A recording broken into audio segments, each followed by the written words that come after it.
ఈవేళ నర్సాపురం 15వ వార్డు అంబేద్కర్ నగర్లో అంబేద్కర్ బొమ్మని ఆవిష్కరించడం అంటే గత 30 సంవత్సరాల కిందట మన పూర్వీకులు వల్ల చిన్ని గారు అలానే ఇక్కడ చాలా ప్రముఖులు అందరూ కూడా ఈ బొమ్మ పెట్టినప్పుడు మేమందరం కూడా తెలియదు మాకు ఈ బొమ్మ అనేది. ఆ తర్వాత బొమ్మని కొంచెం ఎక్స్టాబ్లిషన్ చేయడానికి మన కురగాళ్ళందరూ కూడా పూనుకొని చేస్తున్నారు.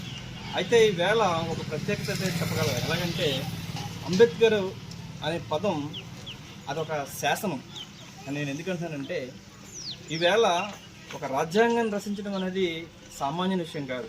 ఈ రాజ్యాంగం అమలు చేస్తున్న విషయంలో వచ్చేలకి ఎన్నో అవకతవకలు జరిగినప్పుడు కూడా ఈవేళ బలహీన వర్గాలు అంటే ఎస్సీ, ఎస్టీ, బీసీ ఈ వర్గాల్లో ఈవేళ రాజకీయంగా కానీ, చదువులో కానీ, పారిశ్రామికంగా కానీ డెవలప్ అవ్వడానికి కారణం ఎవరంటే డాక్టర్ బిఆర్ అంబేద్కర్. ఆయన ఆశయ సాధనాల కోసం ఇక్కడ ఉన్న యువత ఇవాళ ప్రతి వ్యక్తి కూడా అంబేద్కర్ అంటే ఒక తాతని, గాంధీ గారు అంటే ఒక తాతని ఇలాగ అంటున్నారు తప్ప వాళ్ళ ఆశయాలు ఏ విధంగా ఉన్నాయనేది ఒకసారి మనం యూత్ ఆలోచించగలిగితే రేపు రానున్న రోజుల్లో అనేకమైనటువంటి మనకి అభివృద్ధి ఉంది. అదే అంబేద్కర్ చెప్తుంటారు ఎప్పుడు కూడా. ఎలాగంటే ఎప్పుడు కూడా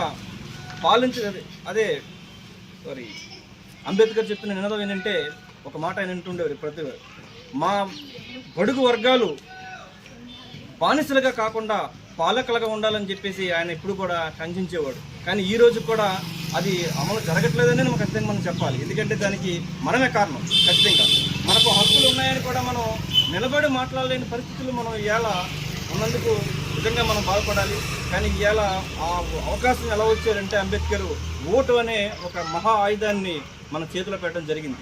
ఈ ఓటు ద్వారానే మన హక్కుని ఖచ్చితంగా మనం సాధించుకోవచ్చు. ఎందుకంటే ఈవేళ రాజకీయ నాయకులు ఇచ్చే ఉపన్యాసాలకు కానీ వాళ్ళ మోసపూర్వని కానీ మనం మోసపోవట్లా.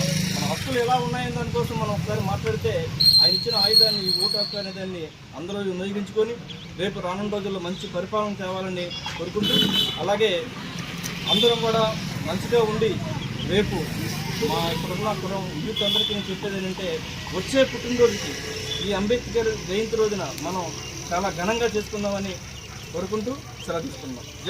జై భీమ్.